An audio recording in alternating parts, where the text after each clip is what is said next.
नारायणं नमस्कृत्य नरं चैव नरोत्तमं देवीं सरस्वतीं व्यासं ततो जयमुदीरयेत्। वसुदेवसुतं देवं कंसचाणूरमर्दनं देवकी परमानन्दं कृष्णं वन्दे जगद्गुरुं। मूकं करोति वाचालं पङ्गुं लङ्घयते गिरिं यत्कृपातमहं वन्दे परमानन्दमाधवम्। हरिः ओम्। हरिओम. आपण चौथ्या अध्यायातला 7वा आणि 8वा श्लोक बघतोय. 7वा पूर्ण झालाय, आपण 8वा बघतोय. तर आतापर्यंत आपण बघितलं की श्रीकृष्णांचं अवतार कार्य हे सज्जनांना शिकवण्यासाठी, आणि त्या शिकवणुकीचाच एक भाग आहे की सज्जनांचं परित्राण करायचं असेल म्हणजे एक सत्वशील लोकांचा एक चांगला समाज घडवायचा असेल, टिकवायचा असेल आणि वाढवायचा असेल, तर सगळ्याच याच्यासाठी दुष्टांचं निर्दालन करणं हे अत्यंत आवश्यक आहे. म्हणजे जरी आता आपण त्रिविध कामगिरी बघतोय याच्यामध्ये, की साधूंचा परित्राण, दुष्टांचा विनाश आणि धर्मसंस्थापना, हे दिसताना तरी जरी 3 वेगळी वेगळी कर्म दिसत असली तरी ती खूप इंटरकनेक्टेड आहे, एकमेकांशी संबंधित आहे. साधूंचं परित्राण करायचं असेल तर दुष्टांचा विनाश करणं हा सुद्धा धर्मसंस्थापनेचाच एक मार्ग आहे. पण साधू जर टिकले तर ते धर्माचा प्रचार करतील, धर्म वाढवतील, धर्माचे ध्वज कायम फडकता ठेवतील. साधूंचाच जर विनाश झाला तर धर्मच राहणार नाही, मग त्याची संस्थापना कशी होणार? त्यामुळे दुष्टांचा विनाश हा एका पातळीवरचा धर्मसंस्थापना आहे. पण श्रीकृष्णाने कशी वेगवेगळ्या पातळ्यांवर धर्मसंस्थापना केली आहे ते आपण आजच्या भागामध्ये बघणार आहोत. आता पहिलं बघतोय आपण की भगवान श्रीकृष्णाने साधू वृत्तीच्या पांडवांचं रक्षण केलं आणि दुष्ट दुरात्मे असलेल्या कौरवांचा विनाश केला. पण धर्माचा सूक्ष्म उद्देश हा सत्याचं रक्षण करणं आहे. हे पटवताना श्रीकृष्ण अजून एक आग्रही प्रतिपादन करतात की जर असं दिसलं की असत्याचं रक्षण सज्जनांकडून केलं जात आहे, कुठल्या का कारणाने असेना, पण समजा केलं जात असेल तर त्या सज्जनांची सुद्धा 2 हात केले पाहिजेत, त्यांना विरोध केला पाहिजे. मग भले ते सज्जन आपल्यापेक्षा वयाने मोठे असो, आपल्याला गुरुस्थानी असो, त्यांचं आपल्यावरती प्रेम असो किंवा आपलं खूप जवळचं रक्ताचं नातं असो, हे सगळं बाजूला ठेवून त्यांच्याशी 2 हात करणं, कारण ते असत्याची बाजू घेत आहेत. आणि हे कटू कर्तव्य हे प्रत्यक्ष अर्जुनाकडून या युद्धामध्ये करून घेतलं. कारण तिथेच अर्जुन खचला होता ना, की गुरु द्रोणांना त्यांच्याकडून मी शिकलो आणि पितामह भीष्म यांना मी प्राणांनी कसं मारू, इथपासून तो खचत गेला की हे नाही मी करू शकत. तर नाही, ते जरी तुझे गुरु असले, ते जरी तुझे आजोबा असले, तरी आता ते असत्याच्या पक्षात आहेत, त्यामुळे त्यांच्याशी युद्ध करणं हा धर्मसंस्थापनेला धरूनच आहे. हे श्रीकृष्ण अर्जुनाला पटवायचा प्रयत्न करतो. त्याचबरोबर आतापर्यंतचा आपण दुसरा, तिसरा, आता चौथ्या अध्यायाचा काही भाग जो बघितला, त्याच्यामधून आपल्याला अजून एक प्रकारचं युद्ध श्रीकृष्ण करताना दिसतो.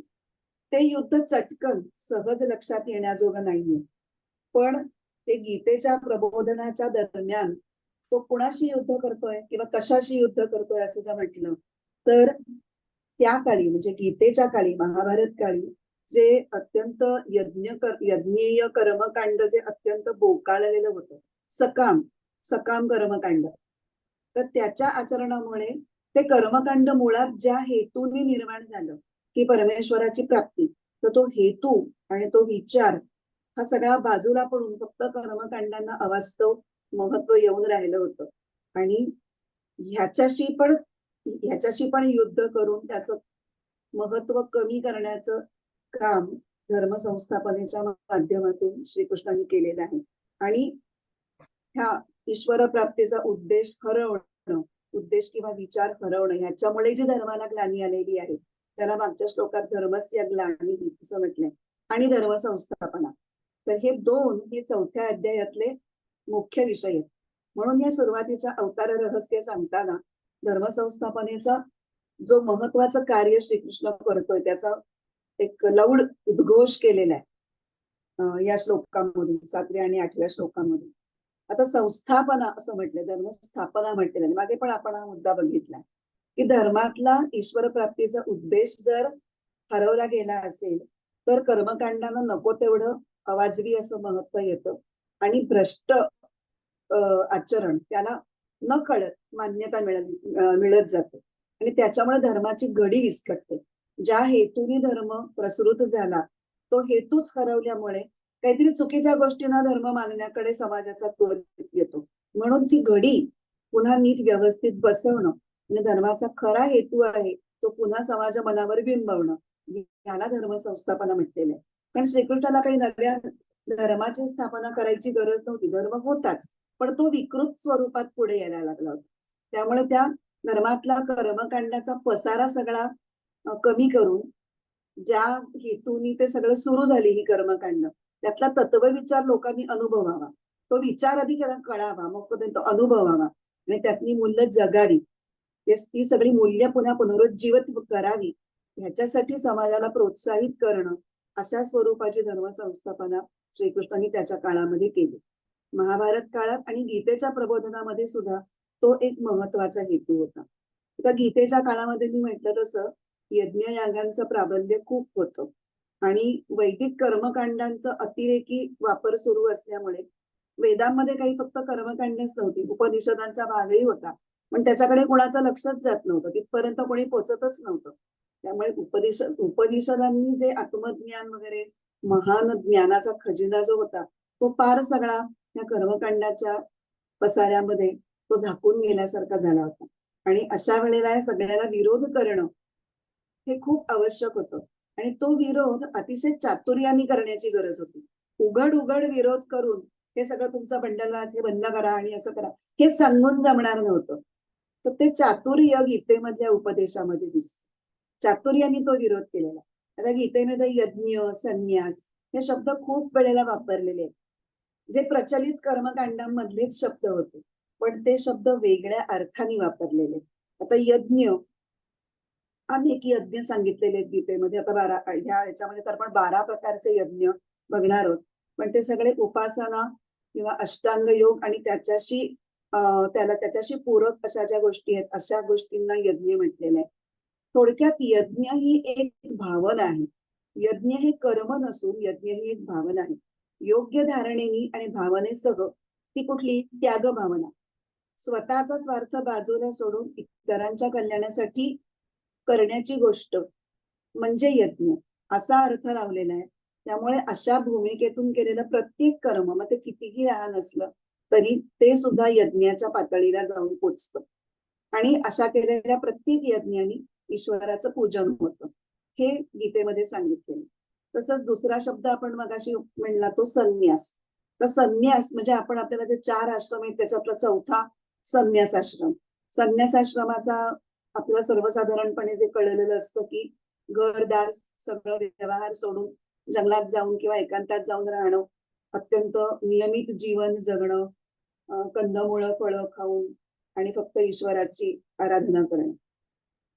हे ठीक आहे, याच्यात काही चुकीचं नाही, पण इतक्या सीमित अर्थाने भगवंतांनी हा शब्द वापरलेला नाही. त्यांनी संन्यास म्हणजे सम्यक न्यास, म्हणजे कशाचा न्यास? स्वार्थाचा न्यास, स्वार्थ बाजूला ठेवणं, हा त्यांनी हे केला. त्या मनाची ठेवण ही ज्ञानमय करणं म्हणजे संन्यास. मग तुम्ही वनात निघून जायची गरज नाही. तुम्ही संसारात जरी राहिलात, व्यवहारामध्ये राहून सगळी आपली कामं केली, पण बाजूला काय ठेवायचंय?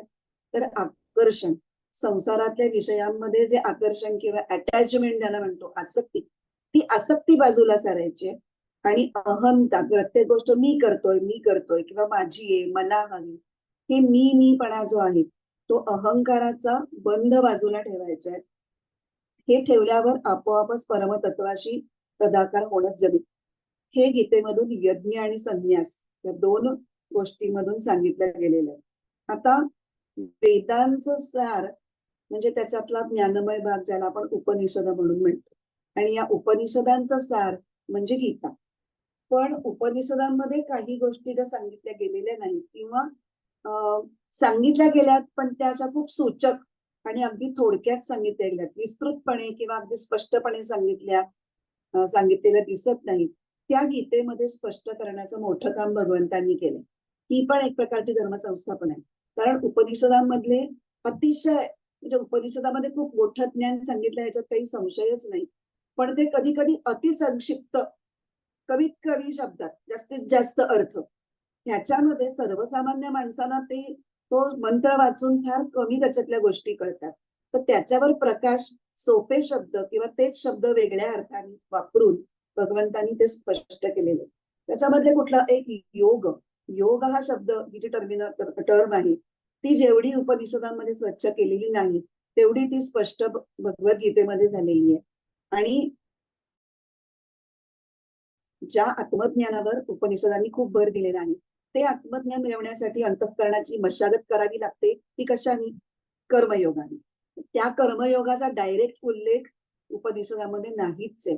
एक मला आता एक संदर्भ आठवतोय, तो म्हणजे ईशावास्य उपनिषदामधला दुसरा जो श्लोक आहे त्याच्यामध्ये कर्माचा हे आहे की कर्माच्या मार्गानेच पुढे जाता येतं वगैरे अशा अर्थाचा दुसऱ्या क्रमांकाचा मंत्र आहे. पण खूप थोड्या ठिकाणी कर्मावर भर दिलेला आहे. आणि कर्म हे कर्मयोग पद्धतीने केलेलं कर्म, जनरल कुठलंही कर्म हे तुम्हाला ज्ञानापर्यंत पोहोचवणार नाही. कर्मयोगाच्या भूमिका ज्या आहेत, जी तत्व आहेत, ती आचरून जे तुम्ही कर्मयोग कराल, जे कर्म कराल, ते तुम्हाला ज्ञान प्राप्त करण्यासाठी, आत्मज्ञान प्राप्त करण्यासाठी तुमच्या ती योग्यता वाढवेल. आणि हा कर्मयोग गीतेमध्ये सांगणं ही सुद्धा एक फार वेगळ्या प्रकारची धर्मसंस्थापना श्रीकृष्णांनी केलेली आहे. एकूणच परमार्थ हा जीवन स्पर्शी करणं, म्हणजे परमार्थ करणं म्हणजे एक वेगळी गोष्ट आणि जीवन जगणं म्हणजे एक वेगळी गोष्ट असं नाही. तर जीवन जगतानाच परमार्थ कसा आचरणात आणला जाऊ शकतो हे सांगणं गीतेच्या माध्यमातून हे कृष्णाच्या धर्मसंस्थापनेतलं वेगळं म्हणावं असं एक वैशिष्ट्य आहे. म्हणून त्याचं कौतुक करताना पांडुरंग शास्त्री म्हणतात की अवतार म्हणजे जीवनातली दुःख दूर करण्यासाठी केलेली गोष्ट नसून एक जीवन कसं जगायला पाहिजे त्याचं एक प्रात्यक्षिक म्हणून श्रीकृष्णाच्या चरित्राकडे आपण पाहू शकतो. आपण खूप डिटेलमध्ये श्रीकृष्णाचं चरित्र मागच्या वेळेला अनेक अंगांनी बघितलं की त्याच्यामध्ये खूप वेगळ्या वेगळ्या प्रकारांनी त्यांनी पण सत्याची बाजू घेणं किंवा सत्वशील माणसाचं संरक्षण करणं आणि सत्याची बाजू कायम ठामपणे घेणं. मग वरवर तुम्ही असत्याचा आधार घेतल्यासारखा वाटला तरीही वरच्या आवरणाला त्यांनी कधीच किंमत दिलेली नाही, अंतस्थ हेतूलाच त्यांनी कायम महत्व दिले नाही. ही वेगळ्या प्रकारची एक धर्मसंस्थापना आणि तत्वानुसार जीवन खऱ्या अर्थाने जगून दाखवणं ही धर्मसंस्थापना श्रीकृष्णाने त्याच्या काळामध्ये केलेली. तसं आपण श्रीकृष्णाचं चरित्र बघितलं तसं प्रभू रामचंद्रांनी सुद्धा असे अनेक आदर्श प्रत्यक्ष जगून दाखवलेले आणि धर्मावर आधारित जीवन आचरून दाखवलेलं आहे.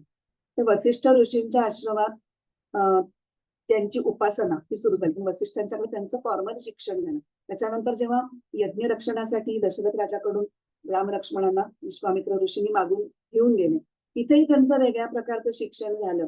पण तेव्हा अनेक राक्षसांचा वधही त्यांच्याकरवी करून घेतला विश्वामित्रांनी. हे सगळं करत असताना त्यांची उपासना जी सुरू झाली होती वसिष्ठांच्या आश्रमात त्याच्यामध्ये कधीही खंड पडला नाही. आणि त्यांचं प्रत्येक गोष्टीमध्ये धर्माला धरून वागणं त्याच्यासाठी तर रामचंद्र प्रसिद्धच आहे. कुठेही त्यांनी धर्म कधी सोडलेला नाही. मर्यादा पुरुषोत्तम असं बिरुद ते मिरवतात. रावणाने नंतर पुढे जेव्हा रावणाशी युद्ध करायचं ठरलं तेव्हा रावणाने एवढा अन्याय करून सुद्धा एकदा सामोपचारासाठी दूत आपण पाठवला पाहिजे असं जेव्हा रामचंद्र प्रस्ताव मांडतात तेव्हा वानर योद्धे खूप विरोध करतात की कशासाठी, आता एवढी तुमची बायको पळवून नेली म्हटल्यानंतर कशाला हवाय सामोपचार, आणि आपल्यामध्ये आहे शक्ती, आपण त्याचा पराजय करू शकू. म्हणजे शक्ती असण्याचा वगैरे काही संबंध नाहीये. ही युद्ध नीती, हा युद्धाचा धर्म आहे की एक शेवटचा उपाय म्हणून सामोपचाराचा प्रस्ताव हा मांडला पाहिजे. जर तसं केलं नाही तर पुढे त्या युद्धामध्ये अनेक निरपराधांचे पण जीव जातात आणि त्याच्यासाठी ज्यांनी युद्धासाठी पुढाकार घेतला त्या ती जी व्यक्ती असते ती त्या सगळ्या संहारासाठी, त्या सगळ्या हिंसेसाठी जबाबदार धरली जाते. आणि म्हणून हा प्रयत्न करायलाच पाहिजे. हेच आपण श्रीकृष्णाच्या बाबतीतही पाहिलेलं आहे. श्रीकृष्णाला स्वतःला महाभारताचं युद्ध व्हायलाच हवं होतं, पण तरीही त्यांनी जाऊन शिष्टाई करण्याचा आपला धर्म पार पाडून आला. तेव्हा कुंतीला आणि द्रौपदीला अतिशय राग आला होता. नंतर त्यांनी त्याला विचारलंय की कशासाठी तू गेलास, झाली असती ती शिष्टाई सफल तर, कारण त्या दोघी पेटलेल्या होत्या. कुंतीने तर जन्मभर अन्याय सहन केलेला होता आणि द्रौपदीनी तर तिच्यावर म्हणजे कुणाही स्त्रीवर येऊ नये असा वाईट प्रसंग तिच्यावर आल्यामुळे, आणि ती अत्यंत तेजस्वी स्त्री होती, त्यामुळे तो अपमान तिला सहन होणंच शक्य नव्हतं. पण हे सगळं माहिती असून सुद्धा धर्माला धरून वागणं म्हणून श्रीकृष्ण शिष्टाईसाठी गेला. ती शिष्टाई असफल होणार ही माहिती असून सुद्धा त्यांनी ते पाऊल उचललं. तर अशा वेगवेगळ्या प्रसंगातून सगळ्याच जीवनातल्या प्रत्येक कर्मामध्ये धर्मावर आधारित आपलं कसं कर्म असावं ह्याचं उदाहरण किंवा ह्याची दृष्टी ही भगवान श्रीकृष्णांनी गीतेतून दिलेली आहे. त्याच्याबरोबरच आता आपला 3रा अध्याय आपण पूर्ण करून पुढे 4थ्या अध्यायाला आलेलो आहोत. त्यामुळे निष्काम भावना ही पण एक वेगळीच संकल्पना गीतेमध्ये खूप सांगितली गेलेली आहे. निष्काम भावनेचा उपदेश, आदेश आणि प्रचार ह्याच्या माध्यमातून सुद्धा श्रीकृष्णांनी धर्माची संस्थापना केलेली आहे. कारण जेव्हा निष्काम भावना कमी पडते किंवा ती नसते, सकामता जास्त असते, तेव्हा असत वस्तूंना म्हणजे संसारातल्या वस्तूंना प्रमाणाबाहेर महत्व जास्त दिलं जातं. त्याच्यामुळे अधर्म वाढतो आणि त्याच्यामुळे माणसं दुष्ट आणि स्वार्थी बनतात. म्हणून भगवंत अवतार घेऊन स्वतःच्या आचरणातून निष्काम भावनेचा प्रचार करून धर्माची संस्थापना करतात. आता या अवतार कार्याच्या बाबतीमध्ये एक शंका अशी विचारली जाते की भगवंत तर सर्व सामर्थ्याने संपन्न आहे, मग हे जे त्रिविध कामगिरी त्यांना करायची आहे की साधूंचं रक्षण, दुष्टांचा विनाश आणि धर्म संस्थापना, हे कार्य मग त्यांना काही अवतार घेतल्याशिवाय करता येणार नाही का, असा एक प्रश्न विचारला जातो. त्याचं उत्तर असं आहे की ते सर्व सामर्थ्य संपन्न असल्यामुळे ही त्रिविध कामगिरी अवतार घेतल्याशिवाय सुद्धा त्यांना सहजच करता येईल. त्यांना करता येईल का येणार नाही हा प्रश्नच नाही, पण तरीही ते अवतार घेतात याची 2 मुख्य कारण आहेत. पहिलं कारण असं आहे की जीवांवर विशेष कृपा करून त्यांचं एक वेगळं आणि विशेष कल्याण करावं या भूमिकेतून ते अवतार घेतात. ही गोष्ट सांगणारा एक श्लोक भागवताच्या 10व्या स्कंदामध्ये आलेला आहे.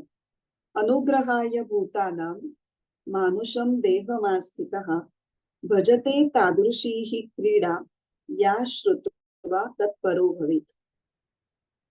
म्हणजे भूतानाम अनुग्रहाय म्हणजे जीवांच्यावर विशेष कृपा करण्यासाठी भगवंत मनुष्य रूपामध्ये अवतार घेतात आणि मग अशा काही अगाध अशा लीला करतात, सामर्थ्य संपन्न अशा लीला करतात की ज्या लीला ऐकून, केवळ ऐकूनही जीव हे भगवत परायण होतात. आता याच्यामध्ये त्यांच्या अवतार कार्याचं दुहेरी रहस्य आपल्याला कळतं. एक तर अवतार कार्यात ते प्रत्यक्ष लोकांचा उद्धार करतात. प्रत्यक्ष अनेक लोक त्यांच्या सहवासात येतात, त्यांचं दर्शन घडतं, त्यांच्याशी बोलणं होतं, त्यांचा हस्तस्पर्श होतो. अशा वेगवेगळ्या कृपा प्रत्यक्ष मिळतात, कृपांचा प्रत्यक्ष लाभ होतो अवतार कार्यामध्ये. पण अवतारानंतरचा जो भविष्यकाळ, येणारा भविष्यकाळ असतो त्याच्यात भगवंत तर स्वतः नसतात, पण भगवंतांच्या लीलांची कीर्ती अजूनही पसरलेली असते आणि त्या लीलांचं नुसतं श्रवण, चिंतन किंवा ध्यान केलं तरी सुद्धा जीव उद्धरून जातात किंवा त्यांच्या उपदेशानुसार आचरण करण्यामुळे सुद्धा लोकांचा सहजच उद्धार होतो. ह्या सगळ्या ह्याच्यामध्ये आपणही आहोत. आता कित्येक हजारो वर्षांपूर्वी गीता सांगितली गेलेली आहे, पण अजूनही आपल्याला ती तितकीच उपयुक्त वाटते. आणि जर खरंच गीतेतले अनेक सांगितले त्याच्यामध्ये तत्व, पण त्यातलं एखादं जरी तत्व आपण मनापासून आचरणात आणलं तर आपला उद्धार होईल त्याच्यामध्ये जराही शंका नाही. तर अवतार कार्याच्या वेळी आणि अवतार संपल्यानंतर सुद्धा लोकांचा नेहमीच सतत उद्धार होत राहावा ह्याची काळजी भगवंतांना आहे आणि म्हणून ते अवतार घेतात. हे पहिलं कारण झालं. आणि दुसरं असं कारण आहे की भगवंत हे भक्तासाठी अवतार घेतात. असे अनेक भक्त असतात की ज्यांना भगवंतांच्या बरोबर राहण्याची इच्छा असते, त्यांच्याबरोबर बोलण्याची इच्छा असते, त्यांच्याबरोबर खेळण्याचीही इच्छा असते आणि ही सगळ्या इच्छा भगवंत अवतार घेऊन पूर्ण करतात. एक गंमतशीर गोष्ट मी ऐकली की रामायण कालामध्ये जेव्हा भगवंत राम हे वनवासामध्ये होते तर तेव्हा ते अनेक ऋषींच्या मध्ये राहायचे आणि मग ते असे पुढे पुढे मार्गक्रमणा करत पुढच्या टप्प्याला जायचे. तर ते ऋषी त्यांच्या इतके प्रेमात पडायचे की त्यांना त्याच्या सहवासाचं एवढं आकर्षण निर्माण व्हायचं की रामचंद्र पुढे गेले की ते अत्यंत अस्वस्थ व्हायचे आणि मग ते त्यांच्या मागोमाग चालू लागायचे. तर असे जे रामायण कालातले जे ऋषी की ज्यांना भगवंतांच्या बरोबर राहण्याची इच्छा होती, त्यांच्या सहवासाची इच्छा होती, ते सगळे असंख्य ऋषी होते. ते सगळे कृष्ण काळामध्ये गोपींच्या रूपाने जन्माला आले. मला खूप अशी गंमत वाटली हे ऐकून. आणि मग त्यांच्या सहवासाची जी काही इच्छा होती, त्यांच्याबरोबर क्रीडांची जी इच्छा होती, ती रासक्रीडेच्या माध्यमातून श्रीकृष्णांनी त्या कृष्ण काळामध्ये त्यांची ती इच्छा पुरवली. तेव्हा भक्तांच्या इच्छा पुरवणं हे सुद्धा एक भक्तांचा कैवारी असं जे आपण म्हणतो, की भक्तांच्या इच्छांसाठी भगवंत काहीही करायला तयार असतो. तसं तो अवतार घेऊन प्रत्यक्ष पृथ्वी तलावर यायला सुद्धा तयार असतो. हे अजून एक कारण आहे की त्याच्याकरता अवतार घेतला जातो. आता आपण याच्यावरच ज्ञानेश्वरी वाचूया. ओवी 51 ते 57.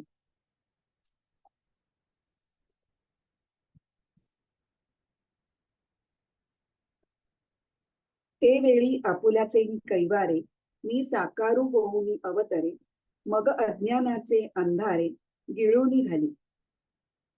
तर त्यावेळी धर्मनिष्ठांचा कैवार घेऊन मी साकार रूपाने अवतरतो आणि मग अज्ञानाच्या अंधारास गिळून टाकतो. अधर्माची अवधी तोडी दोषांची लिहिली फेडी सज्जनांकरवी गुढी सुखाची उघडी. अधर्माची मी सत्ता तोडतो, दोषाचं नाव पुसून टाकतो आणि साधू पुरुषांच्या हातून सुखाची गुढी उभारतो.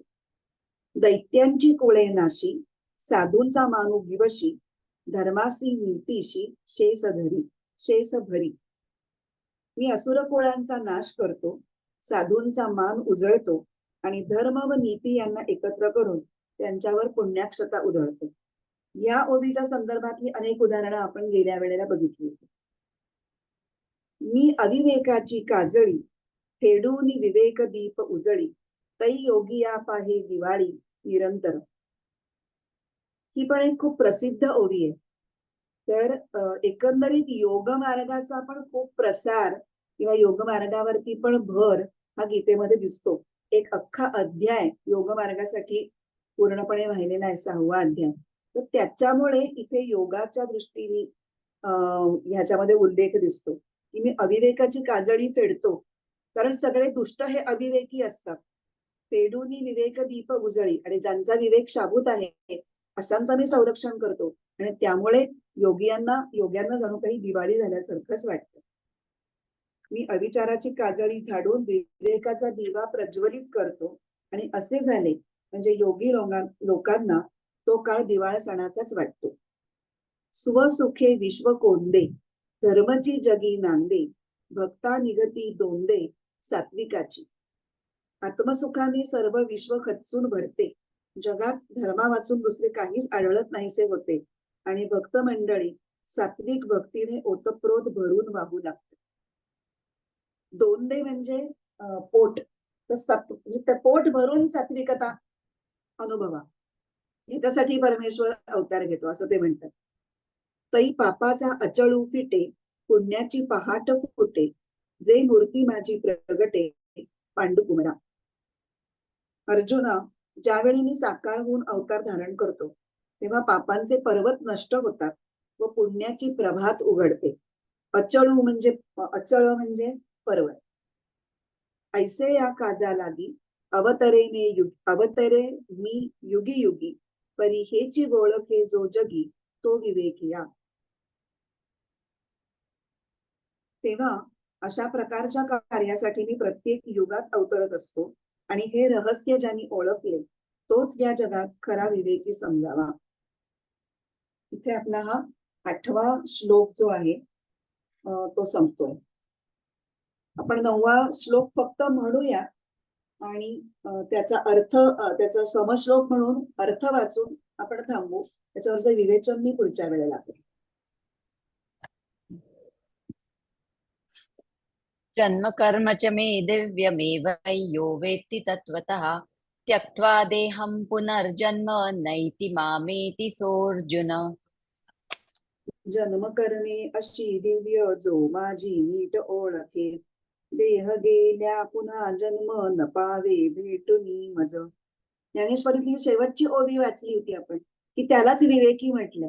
म्हणून त्याला त्याच्यावर आधारित हा बरोबर गोष्ट करते की जो तत्वतः जाणतो, हे अर्जुना, माझे जन्म आणि कर्म हे दिव्य आहे असे जो तत्वतः जाणतो, तो देह त्यागानंतर पुन्हा जन्म पावत नाही आणि मलाच येऊन मिळतो. आता हे तत्वतः जाणणं म्हणजे काय आहे ते आपण पुढच्या क्लासमध्ये बघू. प्रार्थना म्हणूया. ओम पूर्णमद पूर्णमिदं पूर्णात् पूर्णमुदच्यते पूर्णस्य पूर्णमादाय पूर्णमेवावशिष्यते. ओम शांती शांती शांती. हरिः ओम. श्री गुरुभ्यो नमः. हरिः ओम.